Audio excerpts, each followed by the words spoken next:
મારે કઈ નથી આવું લે, તને નથી ખબર? મેં જીમ ચાલુ કરી દીધું, જો આ બધું થેલો બેલો લઈ આવ્યો, આખા વરાના પૈસા ભરી દીધા છે, 10-12 હજાર રૂપિયા ભરી દીધા.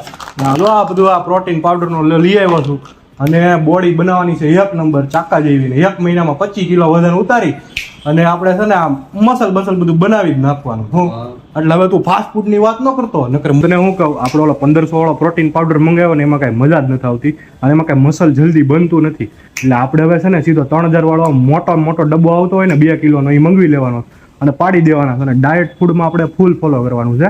બ્રોકલી અને આવાકાડો 2 મંગાવી લીધા છે 5-5 કિલો, અને એની ટોસ્ટ ને આપણે ગ્રીન ટી ને બધું જોરદાર જ પીવાનું થાય છે. કે નબળી વસ્તુ તો પીવાની નથી થતી, ભલે મહિને 50,000 નો ખર્ચો થઈ જાય, પણ હવે તો પાડી જ દેવાના. હેલા તને એવું નથી લાગતું કે આમ બાઇસેપ હવે થોડાક આમ બનવા માંડ્યા, આમ જો, અને આમ જો આમાં બધું આમ ચેસ્ટ બેસ્ટ બધી બની ગઈ છે હવે, અને પેટ હાવ અંદર વયું ગયું છે, હવે પેટ નથી બતાવતું. એટલે હવે ખાલી 10 કિલો જ ઉતારવાનું રહ્યું છે, અને પછી તો પાકા જીક બોલવાની છે. રાણાનો ઘોડો એકવાર ઉપડી ગયો એટલે પાછો આવે જ નહીં, પછી સીધો કાં તો હલ્દી ઘાટીના મેદાનમાં, કાં તો એ પછી યુધિષ્ઠિરના માથે.